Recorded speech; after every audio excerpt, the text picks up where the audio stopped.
What is going on, everyone, and welcome back to SEC Early Predictions number 5. Alabama done, Arkansas done, Auburn done, Florida done. Moving down the list, that brings us to the Georgia Bulldogs, and I tried to dress up somewhat Georgia. I got my Atlanta Braves jersey on.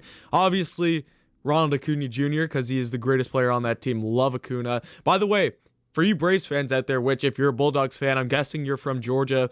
And if you're from Georgia, I'm guessing you're a Braves fan. Maybe not, but definitely go hit up my Braves season preview. I'm sure you guys will love that as much as this video, because Georgia Bulldogs is a team I feel really, really highly about this year, and a team that I feel like is going to be really, really good. A step up from last year. I said, and I can't remember which one of my prediction videos it was. I think it might have been the Alabama one or the Arkansas one, where I was like, I feel like Georgia's taken the least amount of step back out of every single SEC team. Like, you look at some of the teams, Florida, in my opinion, took a huge step back, especially offensively. I just posted that video recently, so also, if you want to go check that out, feel more than free to do so. Lots of teams has taken a huge step back, and I feel like Georgia is a team who's taken a very, very minimal step back this season, and I feel really confident about where this Georgia Bulldogs team is going this season. So I'm excited to get into this video. Let's get into it, starting off with how Georgia did in 2020. We all know how Georgia did in 2020. They start off the season, they have a very, very rough game against Arkansas to start off in the first half, but then you put in Stetson Bennett in the second half and order is restored, and you take that game by, like, I think it was 37-10 or something like that, the final in that game. Then you have the game against Auburn, which was pretty much a blowout, huge game there. That game was way more hyped than what I was expecting it to be. I mean, like, the game, Georgia just owned the line the whole game, and it wasn't even close. Bo Nix was not good at all that game. Georgia owned that game. Yeah, the big win against Tennessee, and then it came up to the Alabama game, the big CBS game. It got pushed to the night slot, and it was a tight ball game at halftime. It was just Stetson Bennett and the Georgia offense could not get anything going in the second half. And to beat Alabama, you got to score a lot of points, bottom line, especially this season. Bottom line, you got to score, and Georgia was not able to do that. The rest of the season, other than the Florida loss, which Georgia, I didn't think that they were going to win that game. I picked Florida in that game, and I did for good reason. They were the better team at that specific time. But as you got JT Daniels in at quarterback for Georgia, they started to play a lot better. Yes, a lot of people will say they only beat Cincinnati by 2 points. Cincinnati, in my opinion, is a very, very good football team. A very, very good football team. People underestimate them just because they're a group of 5 team. I thought Cincinnati was a great football team. So a lot of people want to discredit Georgia for that Peach Bowl win against Cincinnati. Cincinnati's a good team. I think Cincinnati could have definitely beat some of those ACC teams this season. I think that they would have gave Notre Dame a run for their money, in North Carolina. Don't get me started on the ACC. Can't stand them. That's why I talk SEC football, because this is the best conference in all of college athletics. Not just football. Every sport we are amazing at, and that's why I'm a big SEC fan. Moving on, the rest of the season, Georgia finishes what? They finished 10-2, 9-2, something like that. They played 10 games. They didn't make the SEC championship, but you get that big Peach Bowl win. Georgia goes on. Obviously, it was less than expected. The expectation every single year for the Georgia Bulldogs is go to Atlanta, make the SEC championship, and then look in the hunt for that playoff spot. Didn't get that this year, but I think that Georgia has a pretty good chance at looking at a playoff this year. We got to take a look at their 2021 schedule before we get into looking at the players that we got on this team, looking at the players that left this team, and then my wins, my toss-ups, and my losses for the Georgia Bulldogs. Taking a look at the schedule, 2021 schedule. Probably my most, how do I put this? The game that I look forward to the most, I'm a big South Carolina fan. I'm guessing you already noticed the jerseys behind me and everything before this video. The game that I look forward to the most this whole season that isn't any South Carolina game has to be that week 1 game versus Clemson. You know I'm a South Carolina fan. I don't like Clemson, and I don't like Georgia. Now, in saying I don't like Georgia, there's teams that I hate a lot more than Georgia. Tennessee, for example. I'm supposed to hate Georgia a lot more than I am Tennessee, but I don't. I can't stand Tennessee. Tennessee sucks, whatever. I don't like Tennessee. Georgia's a team that, yes, when it comes to game day, when we play Georgia in an actual game, I hate them. Who cares about the Bulldogs? I have no feelings attached to them. Screw the Bulldogs. I want the Gamecocks to win 1,000%.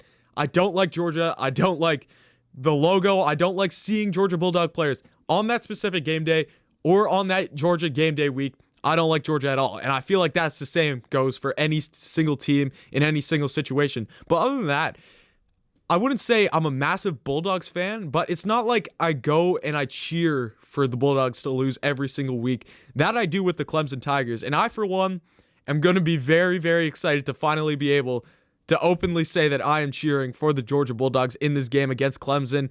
Finally, for one reason, I'm excited that Clemson finally has some strength to their schedule. The ACC is terrible, and I'm happy that the Clemson actually plays a good team this season somewhere in the regular season. So that I'm excited about.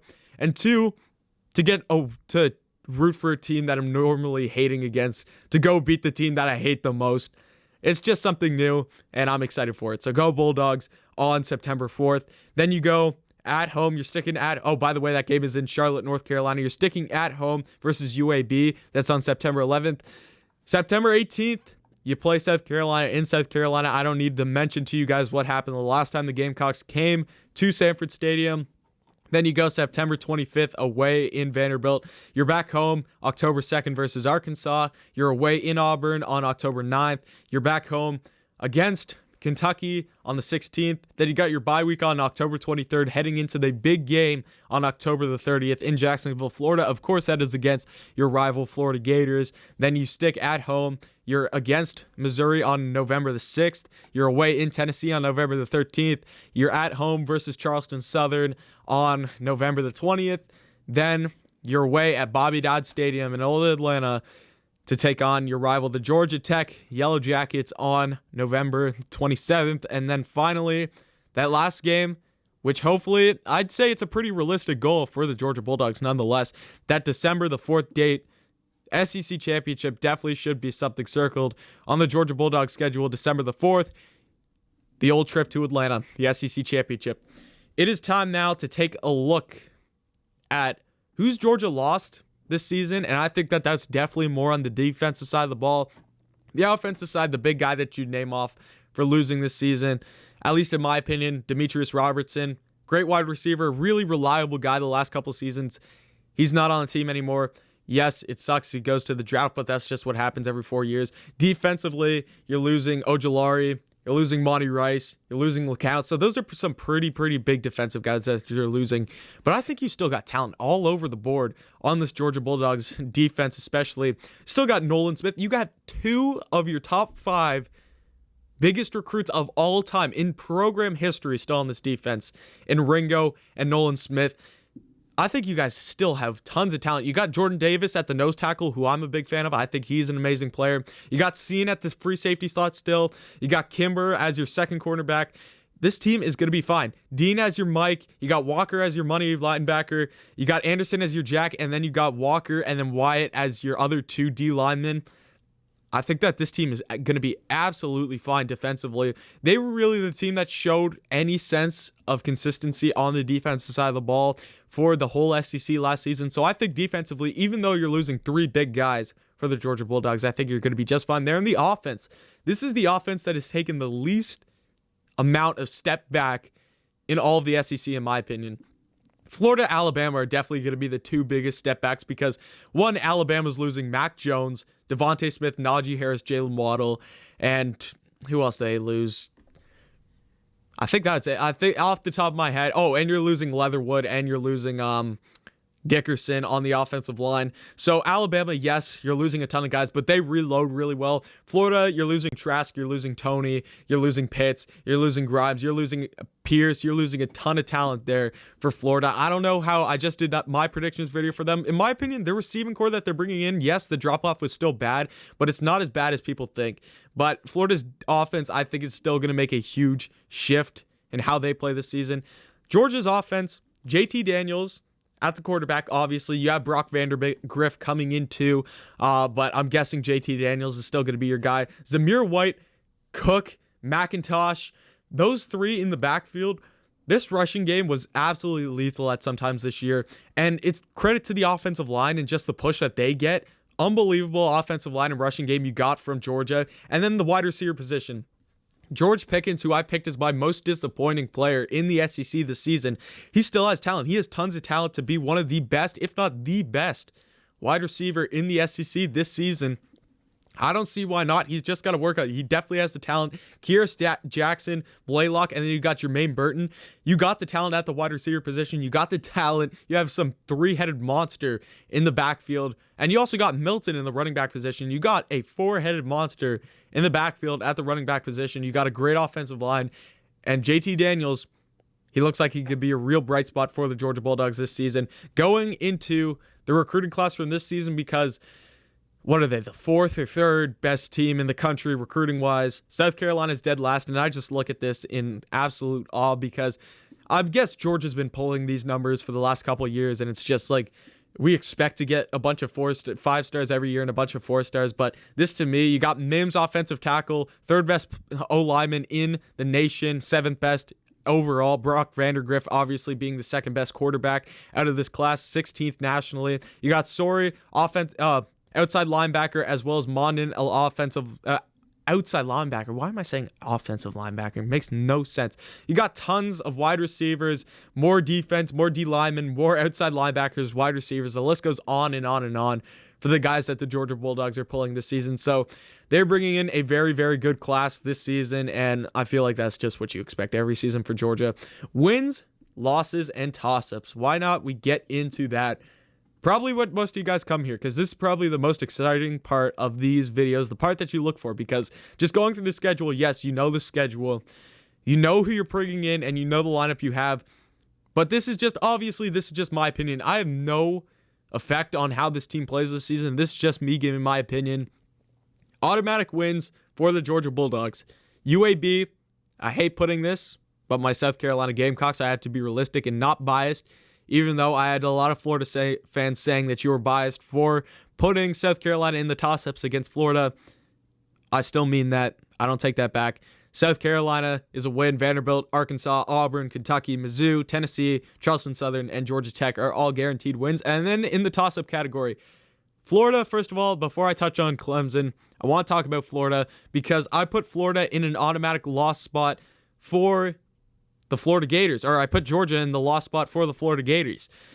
How can I put them in the toss-ups here? I did this another one where I take it into perspective for a team like I did this with Alabama, where I don't want to just throw everyone into the wins category and just have maybe one team in Clemson in the toss-ups. So I just took the top 2 teams that I think have a possibility of beating Georgia, and that would definitely be Clemson and Florida. Florida, I think Georgia has them this year. If I had to put money on it, I picked Florida from the beginning of the season last year. I thought Florida was going to win, and guess what? It happened.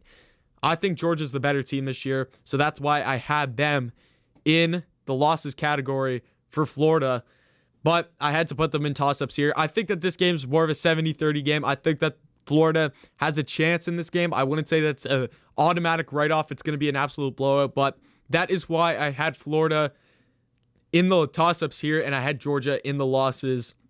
In my Florida video, touching on Clemson, you already know I am going to be the biggest Georgia Bulldogs fan in the whole country come that day when they play the Clemson Tigers. Cannot wait for that game. Clemson's a good team, though. I think, but the step back that they've taken, man. Like, yes, you got Justin Ross coming back. I think that's big offensively. DJ Uiagalelei is going to be your quarterback. I like the way I said that. I think that's how you say his name. I don't know personally. Like, I've heard so many different things, but I just go with what I hear the most, and that's Uiagalelei. I feel like I nail that on the head every single time I say that. Just rolls off the tongue nice. The defensive line for Clemson, I think, is by far their strength. That is something that that's going to be a really good matchup for that game. The Georgia offensive line versus Clemson's defensive line, because those are 2 big strengths of this team. But you lose Trevor Lawrence, you lose Travis Etienne, you lose a ton of talent on this team. That is Clemson going to be the same team that we see every single season that we've seen for the last couple of years? I don't know. I don't know yet. Haven't seen them on the field. This is going to be the first game. So I think that that's definitely a toss-up. That's a 50-50. I do not know who to call for that game. So that's why I have Clemson in the toss-ups, Florida in the toss-ups. So I do this for all the videos. Best case scenario, worst case scenario for the Georgia Bulldogs this season. I think best case scenario is definitely 12-0. You go to Atlanta, you take on Alabama probably, and whatever happens there happens. Worst case scenario, probably 10-2, maybe 9-3. If worst comes to worst, you're going to drop maybe a game to either Auburn or South Carolina or Missouri, something like that, if you guys really aren't feeling yourselves this season. Again, that's just worst case scenario. And then I'd say the most predictable or most reasonable number or record for the Georgia Bulldogs this season, I'd go 11-1. Like, you got Clemson, who's going to be still one of the best teams in the nation. Florida, I said that they're probably going to beat Florida, but I have no clue yet. I think that a smart bet would be saying that this Georgia team loses at least one game this season, at least. But best case scenario, 12-0, realistic, 11-1, and then worst case scenario, you're looking at 10-2, 9-3 at the worst. So thank you so much, Bulldogs fans, for watching this video. By the way, shout out to you guys. Tons of Bulldog followers on this channel, and I appreciate it. I did that at the beginning of the Florida video, and I feel like I should do it to Georgia fans too, because I mentioned in that one, tons of Georgia fans give me tons of support on this channel, so I am really thankful for you guys, even though I'm a huge South Carolina fan, and I know we'd consider you guys bigger rivals than you guys would consider us, but I still appreciate all the support from you guys. You guys are an amazing fan base. Amazing state of Georgia, great people. Thank you guys so much for supporting this channel, and thank you for watching this video, guys. Stick around for the next one. We got Kentucky, then we got LSU, and then it keeps going in alphabetical order, so definitely subscribe if you haven't already. Thank you for watching, and definitely come back next time.